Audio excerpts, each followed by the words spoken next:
When I say that, it sounds like I do it every day, and I don't. Sometimes I just wake up, eat my breakfast, rush around, I'm always late, and get annoyed because the dogs whinge so much and tap. We've got wooden floors, so they tap the claws on the floors and stuff, and it really does my nutting in the morning. So I'm not like all like, oh, peace and love, and I get like really ratty sometimes. But I've realised that actually I really need to start practicing all this stuff again, because when I do, I'm a much nicer, calmer person, and my head's a lot clearer. And when I do my creative things in the afternoon, it just feels better. It just feels better to me. So don't think that I'm just like every day I'm like, oh, because I'm not. But I just wanted to share this with you, because there's some things that when you start off on this journey of self-discovery and doing other things, it's pretty weird actually. There's like loads of really weird things, and yeah, in the beginning I remember sitting in a meditation circle and they were talking about stuff, and I was thinking, what on earth are they on about? But I just went with it, and I just thought, I'll just see where it goes. So I just want to show you a few things. So this is for like beginners. So I know there's loads of people that know what this stuff is already, but this is for beginners. So these are called Tibetan singing bowls. My one came from Nepal. I went to Liverpool for a day out, and there was a beautiful shop that's all got Nepalese things in it, and I got it from there. So I didn't actually go to Nepal, but that's lovely, and I just wanted to let you know what it sounds like. Now I'm a bit of a beginner on this, so bear with.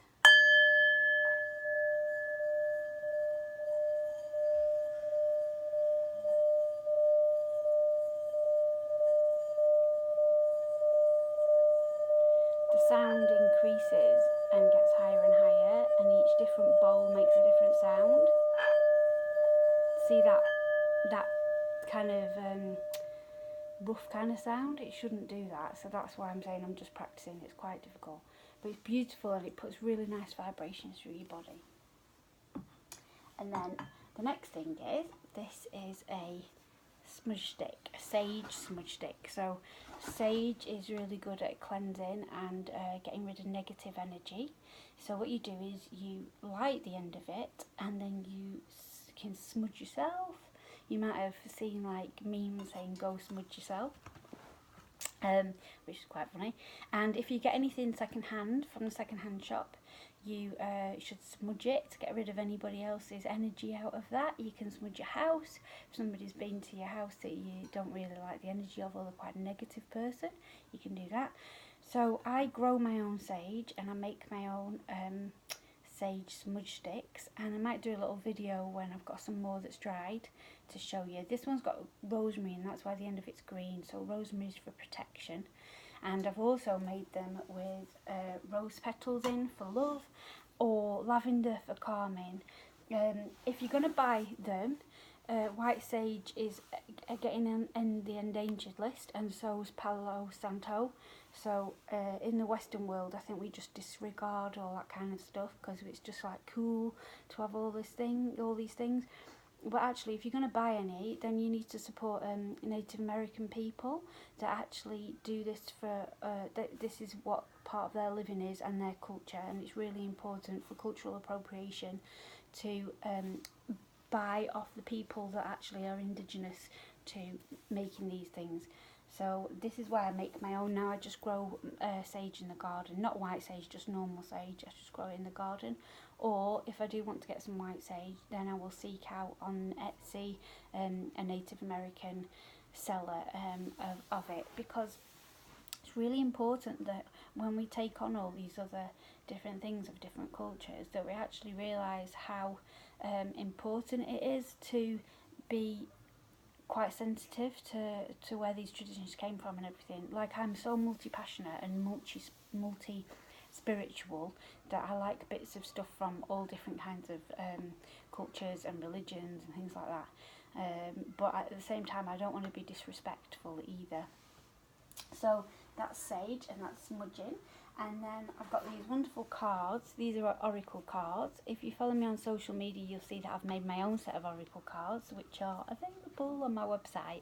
I've had great feedback. But these ones are by a lady called Rebecca Campbell, and it's called Work Your Light Oracle Cards. And today I chose Trust Your Path. If you knew you'd be supported, what would you do? And that's quite an appropriate card for me today. So oracle cards, they come with a booklet. All the booklets are different, and in each booklet it'll tell you the meaning of the different card. And you shuffle your cards and you knock on them to get out of the energy from the day before. And then you give them a good shuffle. I'm not going to go through the whole thing now, but you give them a good shuffle. And then I like to splay them out like this. And then I just trust my intuition, what I feel inside, which card I'm going to choose. And then the one that I choose is that message for the day. So you can pick them for just a normal message for the day. You could pick them if you had a question to ask, say like you wanted to change career or something like that. You can ask them about anything. So you can pick more than one if you want. There's different spreads that you can do with like lots of cards, different random cards. But yeah, today, that's really quite apparent, because last night I was talking about totally changing direction in what I'm doing with my artwork. So yeah, that's a really cool one. And then we've got things like crystals, all different crystals for different things. I love crystals. I love the way that they're coloured, and I love the way that they look and everything. But I'll be quite honest with you, I only know a little bit about crystals. I don't know that much about them at all. And also, I started getting a bit worried, really. I've not researched this, but it's an interesting thought. So this is a piece of amethyst. It's really beautiful. It's really shiny in the light and everything. But what I started getting worried about was, if there's this massive uptake of us all really loving crystals and buying crystals, crystals come from the earth. So I know that diamonds are mined in Africa, and loads of people die when they're working in the mines because it's not very safe. And the amount of pay that they get for getting the diamonds is like really minimum compared to what they sell for in England. So I'd never ever buy anything with a diamond in it. But I was thinking about crystals, and I thought, actually, if not we, but other people are mining them because this demand has gone up massively, what are we actually doing to the earth? And what effect is it having on the ecosystem and all that kind of thing? So if you know anything about that, if you've researched anything about that, please drop me a comment and let me know, because I'm really, really curious about it, and I haven't looked into it at all myself. So that's something that I'm really interested in.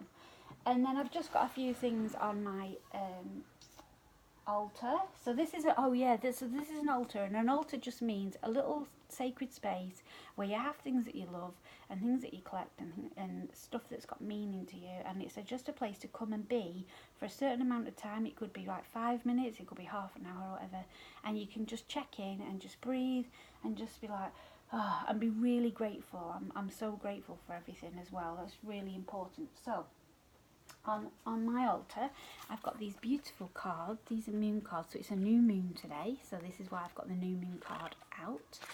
And these are gorgeous, gorgeous cards by a lady on Instagram that I absolutely adore. She's called Pens and Positivity Art. You've got to check her out because she's absolutely wonderful. And she's made these cards, and then on the back of the cards it tells you all about the different cycle of the moon. So it says new moon today. New moon is when the sun and the moon are on the same side of the earth. So that's the science bit. It goes into more detail. Spiritually, the new moon phase is a time to start afresh, a new cycle, a rebirth. Collect your thoughts and make preparations to plan your actions for the next month. And then she's got like little preparations and affirmations and all sorts of things and practices on the back. These are beautiful. So you get a whole set of moon cards. And I use an app on my phone called iLuna, and it tells you what the different moon cycle is and where the moon is, like if it's in Taurus or whatever it means. And then there's this thing called Void of Course, and I'd never heard of it before, and basically it means don't be bothered doing anything, because nothing works. When the moon's like void, of course, honestly, you just take time out and just go and read or sit on the beach or something. It's pointless. And then the other thing I've got on my altar is this beautiful, oh, she's so scrummy. She is made by a lady called Kate, who is just adorable, and her company is called Black Paper UK, and she makes these gorgeous Cali figures. Look at them, and there's a crystal in the top, and she makes them all by hand. Aren't they lovely? Really, really lovely. So go and check out Kate's page. She does really good art as well. She's a brilliant artist, but I just think these are so adorable. Look. And then Tom, my partner, he decided the other day that, you know, like you rub a Buddha's belly for good luck? Well, what if you rub her boobs for good luck? I mean, come on. Maybe it works. I don't know. And then I've got other random things like a shell from when I was on holiday, and the mermaid from Copenhagen that Tom brought me back, and other bits and pieces. And then a lovely card that a girl called Arizona made. So she's circled me as Callie on there because she's full of power. So Arizona makes lovely stuff. Found her on Instagram too. I'll drop all the links in the comments so you don't have to remember all these. And then I've got things like this feather that I made. So it's wooden and it's got I am on the front of it. And I am's a really powerful thing to start a sentence with. And it's just a nice little reminder that I am beautiful, I am wonderful, you know, all really nice affirmations. So that's a good I am. And lastly, we've got my Sweet Dreams lavender roll-on, which just smells gorgeous. Lovely and calming if you're going to go to the dentist, or if you're going to go on an aeroplane and you get stressed out, you just rub a bit on your wrists, rub it in you, and just smell it, and it's really, really good, and it's lovely, and that's by Tisserand. So that's a really nice roll-on. Oh, also, I just want to show you her, because she's so sweet.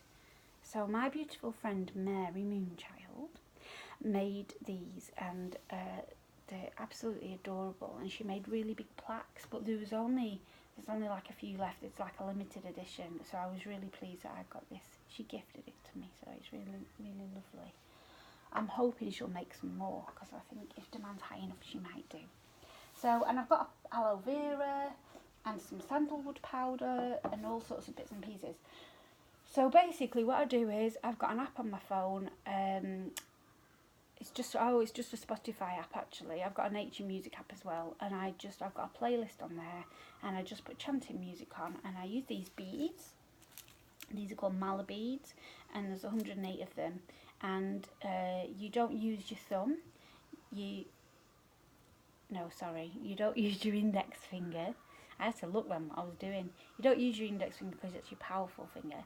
You use your thumb and this finger, and you count as you chant. You go round and you count on the beads, and it's just a nice way to connect into something that you're doing and stop your mind wandering, because I think when people try and meditate a lot, your mind just wanders off, doesn't it? And you think about like, oh, what I've got to make for tea, and oh, the washing machine needs fixing, and all that kind of stuff.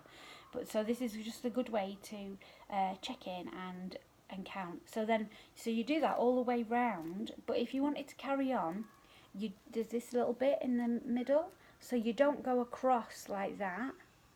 You get to the end and you turn it, and you start again. You go back again. So you don't cross that part. So they're just my beads.